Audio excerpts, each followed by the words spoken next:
Today, I'm going to tell you a real horror story, so terrifying, so deeply disturbing, that once you hear it, you might never look in a mirror the same way again. And if you enjoy the story, don't forget to share, subscribe, and comment to let us know your thoughts. It all started when 29-year-old Claire Hamilton moved into her new apartment in downtown Chicago, a quiet, 12th-floor unit in a building with peeling wallpaper, flickering hallway lights, and a long history of tenant turnover, though none of that seemed to bother Claire. She'd just gone through a bad breakup, left her job in St. Louis, and needed a fresh start, a space of her own to breathe again. The rent was suspiciously cheap for the size and location, but the landlord, a hunched old man named Mr. Doran, simply smiled when she asked why. "Not everyone likes the mirrors," he said cryptically.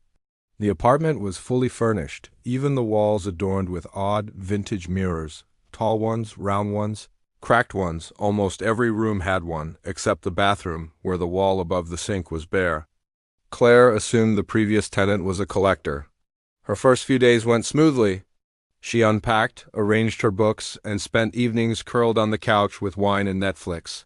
But by the fourth night, strange things started to happen. It began with a sound, a soft tapping like fingernails on glass, always coming from the bedroom mirror around 2 o'clock a.m. She thought it was the pipes or the wind.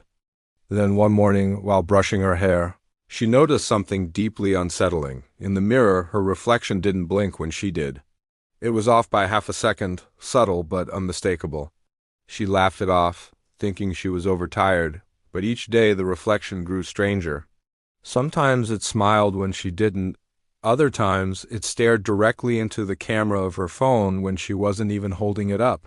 She told herself it was stress, maybe a trick of the light, but then she started waking up to find the bedroom mirror moved ever so slightly, as if someone had turned it to face the bed more directly during the night.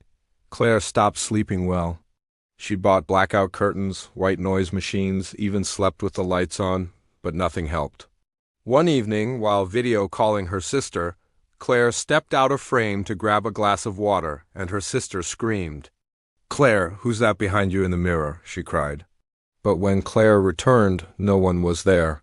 Her sister swore she saw a man in a black suit standing just behind Claire's shoulder, only in the mirror. That was the night Claire covered every mirror with bed sheets and towels. The apartment felt lighter somehow, but the dreams got worse.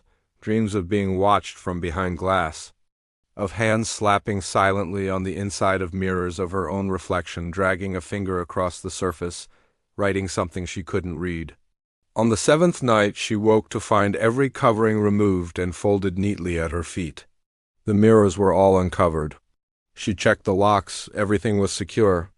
That's when she called the building manager, demanding to know who'd had keys to her apartment. Mr. Doran simply said, "I warned you about the mirrors." He hung up. She went online and started digging, searched for the building's name, address, anything about previous tenants.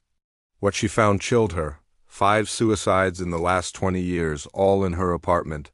Each one occurred in front of a mirror. One woman slit her wrists in the bathtub. A man hanged himself from the ceiling fan. A teenage boy threw himself from the window after scribbling, "He sees me in the reflection," in lipstick across the mirror. Claire was terrified. She tried to sleep in the living room, away from the mirrors, but every night she awoke to find herself back in bed, face turned toward the large mirror on the opposite wall. On the 10th night, she set up her phone to record herself sleeping. In the morning, she watched the footage and screamed. Around 3:03 her reflection sat up on its own, staring directly into the lens, while her real body remained still, eyes closed. The reflection stood, walked up to the mirror surface, and smiled, a wide, knowing grin, before disappearing entirely. For nearly 30 minutes, there was no reflection in the glass, even though Claire was still visible in bed. She fled the apartment, spent the day at a friend's place, but returned at nightfall. She couldn't afford to leave just yet. That's when she noticed it, a crack in the living room mirror, right in the center, like someone had pressed their forehead against it with force. Then came the whispering, faint, constant, like dozens of voices murmuring just beneath the threshold of understanding. She smashed one mirror, then another. but the pieces still reflected something, a shadow moving just out of sync with her own. In desperation, Claire called a local priest, hoping for a blessing or exorcism. The man agreed to come by, but the moment he stepped inside, he turned pale. "This place, it's wrong," he said. "It's not haunted." "It's a passage." He left immediately and never returned her calls. That night, Claire received a handwritten note slid under her door. "You can break what lives inside. You can only feed it." The next morning, the mirror in the hallway displayed something it shouldn't have. A hallway much longer than the one in her apartment with dozens of doors and a man standing at the far end, unmoving, watching. She covered the mirror again, but the image burned in her mind. Claire began documenting everything, videos, notes, timestamps, and even tried reaching out to paranormal investigators. One agreed to visit, but canceled last minute, claiming his assistant had been in a car crash after reviewing her footage. Claire felt more isolated than ever. Her own reflection now moved independently. It watched her. It followed her movements with a delay. One night she caught it smiling before she did, as if it knew something she didn't. Then the apartment grew cold. Every surface developed condensation. Messages appeared in the fog on the mirrors. "Let me in. I'm almost here. You are the reflection now." On the final night, Claire turned on all the lights, sat in the hallway with a knife, and faced the largest mirror.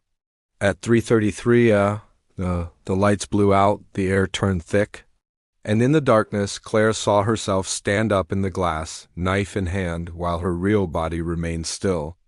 The reflection stepped forward and walked out.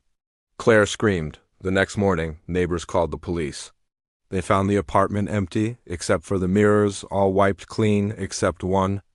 In the reflection, a woman could be seen banging from the inside, eyes wide, mouth open in a silent scream. Today, no one lives in that unit. The landlord says it's still under renovation, but every night, if you walk past that hallway at just the right time, you might catch a glimpse of someone staring back from a mirror that's no longer there.